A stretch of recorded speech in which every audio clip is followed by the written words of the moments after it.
is about emotional flooding, or what is referred to as physiological flooding, and this beautiful concept called emotional regulation, which we all need more of.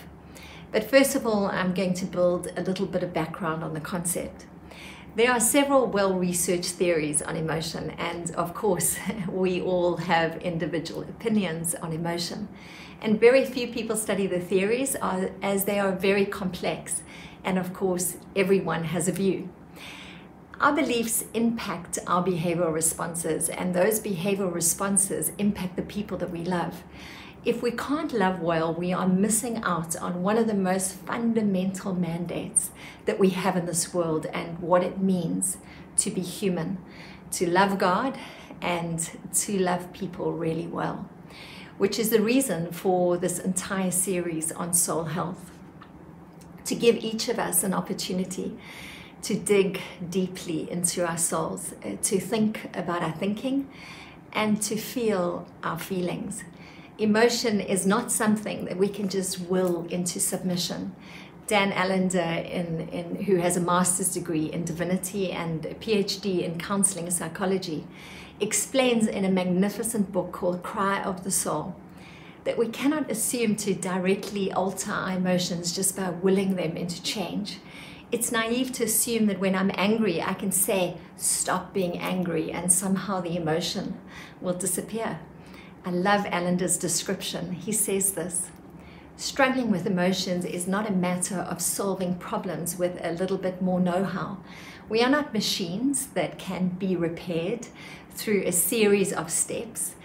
We are relational beings who are being transformed by the mystery of relationship. It is in relationship that our deepest hurt and damage occurs, and it's in relationships that our healing occurs. And damage often happens with what is called emotional or physiological flooding. And unfortunately, it happens in many of our conversations of conflict.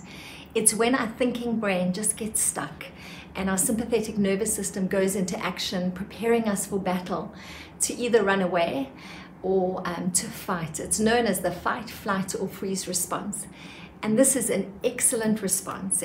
I think personally it's a God-given response when we are under immediate threat and we need an increase of adrenaline to flood into our system. If we're being attacked by an elephant, the problem is that this occurs in our conversations with the people that we love so dearly, and it directs those conversations when instead of loving well with affirmation, with encouragement and everything that is needed for a good connection, we either become more like porcupines or tortoises, super prickly and shooting out the quills in defense mode, or we go into our shells and hide away in that safe place that we think is safe of being alone. And neither of these bring connection or calm to the moment. Someone recently described to me their porcupine response as losing all sense of the impact of their words and the destruction that they were causing. That the feeling that they had in the moment was to intentionally hurt the person on the other side, which is an incredibly brave and honest description of what happens with flooding. Julie Gottman refers to flooding as the flip your lid response. When people can't think, what happens is they feel attacked, they hear attack, and they see attack. Advice from professionals is varied for these moments. We know that it takes about 20 or 30 minutes for our bodies to return to their normal state. And so a time out usually works best. And then coming back to chat, connect, and mostly to express love. And this is where emotional regulation comes into play. You see, it's easy for us to stay in our default modes of attack or of withdrawal. But emotional regulation refers to the process by which individuals influence their emotions, what they do with them, and how they express them, as Gross says. Emotional regulation can be improved, which is really good news. We improve it as we practice it.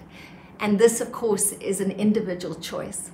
Pearl Buck, a Pulitzer Prize winner, said this: a person's heart withers if it does not answer another heart. And how true is that? You see, our choice not to respond in love withers our own hearts. Emotion comes from a Latin word which means to move. We are moved by emotion, and once flooding is over, we can choose which emotion we will allow to move us. Will it be love, as Jesus encouraged, to love him and to love others really well? Or will we choose something else? Until next time.